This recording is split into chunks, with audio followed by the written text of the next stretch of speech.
നമസ്കാരം. ഇത് നമ്മൾ വളരെ വേഗത്തിൽ എന്നാൽ ആ വിരലുകളിലൊക്കെ ഉള്ള ഒരു ലയഭാവത്തെ അറിഞ്ഞുകൊണ്ട് വരയ്ക്കുന്ന ഒരു മുഖചിത്രമാണിത്. നിങ്ങൾക്ക് ഏതൊരാൾക്കും വരയ്ക്കാൻ സാധിക്കുന്ന രീതിയിലാണ് പരമാവധി നമ്മൾ വരകളെ ലളിതമാക്കി കൊണ്ടുവന്നിരിക്കുന്നത്. എപ്പോഴും പറയുന്നത് പോലെ ഇതൊരു പൂർണ്ണ ചിത്രീകരണമൊന്നുമല്ല, മറിച്ച് ഇത് കാണുന്ന ഏതൊരാൾക്കും ഒന്ന് വരച്ചു നോക്കാൻ തോന്നുന്ന രീതിയിൽ വളരെ ലളിതമായിട്ട് വരച്ചു നോക്കിയതാണ്. ചിത്രകല അങ്ങനെയാണ്. നമുക്ക് നമ്മുടെ ഇഷ്ടങ്ങളുടെ തീരത്ത് കൂടി യാത്ര ചെയ്യാൻ മനോഹരമായി. നിങ്ങളിതുപോലുള്ള ചിത്രങ്ങളും വരച്ചു നോക്കുക. കാരണം പലതരം ചിത്രങ്ങൾ വരയ്ക്കുമ്പോഴാണ് നമ്മളുടെ അറിവിനെ നമ്മളൊന്ന് അളക്കുന്നത്.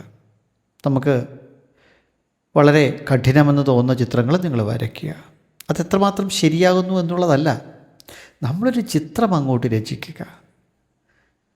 അതിൻ്റെ ഒരു സംതൃപ്തി നമ്മൾ തന്നെ അറിയുക. വരച്ച് പഠിക്കാൻ പ്രത്യേകിച്ച് സമയത്തിൻ്റെ ഒന്നും ആവശ്യമില്ല. നമുക്ക് എപ്പോൾ വേണമെങ്കിലും ഒരു പേപ്പറും പെൻസിലും ഉണ്ടെങ്കിൽ ആർക്കും വരയ്ക്കാം. പക്ഷെ ഉള്ളിൽ ഉറവ പറ്റാത്ത പ്രണയമുണ്ടാവണമെന്ന് മാത്രം.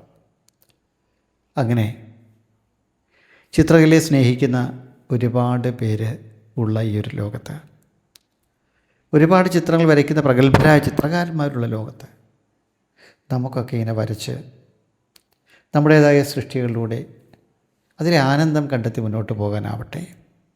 നമ്മുടെ ഇൻസ്റ്റിറ്റ്യൂട്ടിൽ ചേർന്ന് നിങ്ങൾ അടിസ്ഥാനപരമായ ചിത്രകല പഠിക്കണമെന്നുണ്ടെങ്കിൽ ഇവിടെ കൊടുത്തിരിക്കുന്ന നമ്പറിൽ നമ്മളുമായി ബന്ധപ്പെടാവുന്നതാണ്. ബേസിക് ഡ്രോയിങ് തൊട്ട് അക്രിലിക് വരെ വാട്ടർ കളറും ഒക്കെയുണ്ട്. പക്ഷെ നമ്മൾ അടിസ്ഥാനപരമായിട്ട് വരയ്ക്കാനാണ് ആദ്യം പഠിപ്പിക്കുന്നത്. പെൻസിൽ പിടിക്കാൻ, ട്രേസ് ചെയ്യാതെയും ഗ്രിഡുകൾ വരയ്ക്കാതെയും സ്വതന്ത്രമായി നമ്മൾക്ക് വരയ്ക്കാൻ പഠിക്കണം. അതാണ് എൻ്റെയും ഉദ്ദേശം. അങ്ങനെ പഠിക്കണമെങ്കിൽ നമ്മൾക്ക് ഒരു പരിശീലനം ആവശ്യമാണ്. കുറേ ദിവസത്തെ ഒരു ധ്യാനം പോലെ മനോഹരമായ ഉള്ളിലേക്ക് ആഴ്ന്നിറങ്ങുന്ന പരിശീലനങ്ങൾ. വരയ്ക്കാൻ അല്പം സമയം മാറ്റിവെക്കാനുണ്ടെങ്കിൽ വര നിങ്ങളുടെ വിരലിലേക്ക് വരുന്നത് ഉറപ്പാണ്. നിങ്ങൾക്ക് എൻ്റെ ചിത്രങ്ങൾ ഇഷ്ടമായെങ്കിൽ ഒപ്പമുണ്ടാവുക. ഇനിയും നമുക്ക് ഏറെ വരയ്ക്കാനുണ്ട്. പുതിയ ചിത്രങ്ങളുമായി വീണ്ടും വരാം. അതുവരേക്കും ഇത് വരച്ച് പഠിച്ച് നിങ്ങളുടെ വിലയേറിയ അഭിപ്രായങ്ങൾ അറിയിക്കുക. ഒരുപാട് ഇഷ്ടം.